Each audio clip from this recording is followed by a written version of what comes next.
Hi Taurus, kumusta po kayong lahat? Okay, so ayan Taurus, maraming salamat po sa walang sawang pagsubaybay sa ating pong mga reading. And kung ikaw ay bago pa lang sa ating channel, mag-subscribe na po kayo. Then i-click mo na rin yung ating notification bell para lagi kang updated sa ating mga bagong upload. And guys, sa mga interested naman sa ating private reading, ay nasa description box below lang po yung link. Message nyo lang po ako. Tignan natin Taurus, ano ba yung mga possible na ganap sa inyo this week? Taurus, Sun, Moon, Rising, and Venus sign.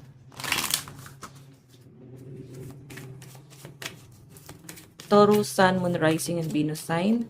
Meron tayong conclusion are within reach. So, yan. Ang daming gumugulo sa isip ng mga Taurus or maraming gugulo sa isip mo ngayong week na to, no?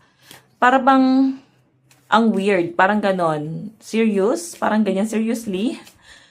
Parang maguguluhan ka sa mga bagay na pwede maganap sa inyo this week, no? Like, hindi magpa-function yung isip mo para doon. Alam mo yon, like, parang may mali. Titignan natin, ha. Kasi yung nasasagap ko rin sa inyo dito, Taurus, may mga, siguro may mga makakaalitan or makakabungangaan, makaka-argue na hindi mo magets kung ano yung pinapoint na tong taong to. Okay? Hindi mo magets kung ano yung ano niya, parang pinaglalaban na tong taong to. So, titignan natin ha. Taurus, Sun, Moon, Rising, and Venus sign. Taurus, Sun, Moon, Rising, and Venus sign. Additional message. Meron tayong The Tower yan. Ending. Alam nyo guys, hindi na para i-explain pa yung sarili nyo. Hindi nyo na kailangan pang pumatol dito. Kasi The Tower ito guys eh. Ending na to. Sudden change. So, kung hindi mo yan papatulan, sila mismo mag-iisip eh. Ano yung mga mali sa kanila mismo. Kasi pag pinatulan mo yan guys, lalo lang manggagalaitin. Lalo na kung hindi naman nila alam yung ginagawa nila. Okay? Kung mas malawak ang pinag-aralan mo sa taong to, or mas malawak ang pangunawa mo sa taong to, kahit may pinag-aralan pa yon. So, mas maganda guys na i-end mo na to. Okay? Wag nang pumatol. May ending kasi dito, oh, The Tower. Ending, sudden change. Tignan pa natin. Taurus, Sun, Moon, Rising, and Venus sign. So, pwede rin kayo sa relationship, pwede rin naman kayo sa mga tao sa circle mo na pwedeng hindi mo mag-gets kung ano man yung pinopoint out nila sa inyo. Taurus, meron tayong Four of Cups. Ayan. Actually, may mga Taurus dito na may hingi ng tawad sa inyo. Okay? Parang marirealize na itong taong to na may pagkakamali nga sa kampo nila, no? I think ano to eh, parang marami tong nakakaalitan mo na to. Pwedeng family, kapitbahay, kaibigan, grupo sila. And merong isa dito na parang siya na mismo yung hihingi ng tawad na parang magpakumbaba ka, habaan mo lang yung pasensya mo. Ganun yung nasasagap ko sa kanya. Pero ikaw kasi mapagpatawad na tao ang mga Taurus, no? So, sa inyo, okay lang yon, ipagdadasal nyo na lang, ahayaan nyo na lang to. Okay? Hindi mo lang talaga magets ano yung mga pinaglalaban, ano yung dahilan, no? Pwedeng baka ma-involve ka sa chismis. Tapos hindi mo magets bakit nangyayari yon, bakit nila ginagawa sa inyo yon. Tignan pa natin Taurus. Taurus, Sun, Moon, Rising, and Venus sign. Meron tayong Four of Wands. So, may nakikita ako dito, Taurus, parang may travel sa inyo. Nag-a-abroad ka ba? Meron ka rin inaantay dito eh. Siguro may mga Taurus na baka buntis. May nakikita kasi ako dito na parang may mga nganak. Or pwedeng pinaghahandaan nyo. Or paghahandaan pa lang, no? So, ayan Taurus yung nasasagap ko dyan. Titignan pa natin, ha?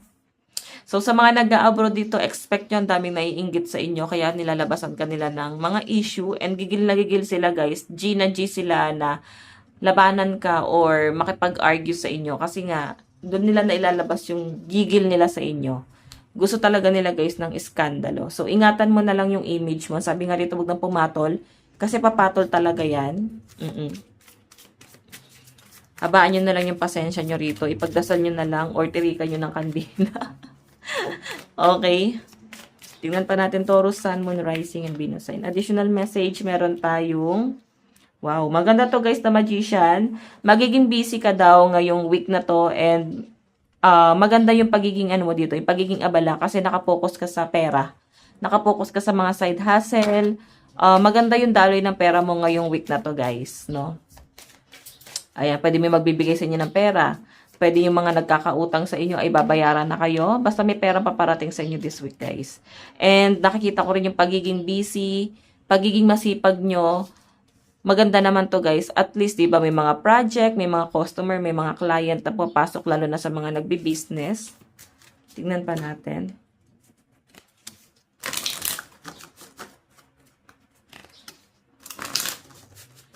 So, alam nyo guys, medyo magiging distracted ka lang this week, no? Kasi maapektuhan ka talaga. Hindi pong hindi mo talaga kaya na hindi isipin to. Okay. Meron tayong death. Ending and new beginning to, guys. Ibig sabihin, bagong cycle na yung dumarating sa inyo. Kaya medyo, kaya medyo naging harsh sa inyo yung buhay, no?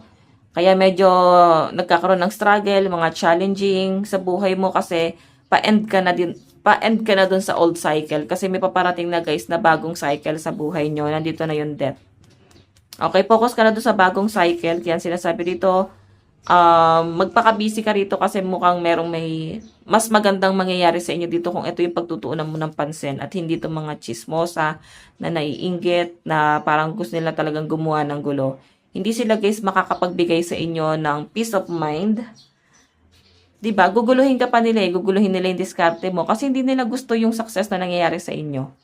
Hindi nila gusto yung tuloy-tuloy na paglipad mo.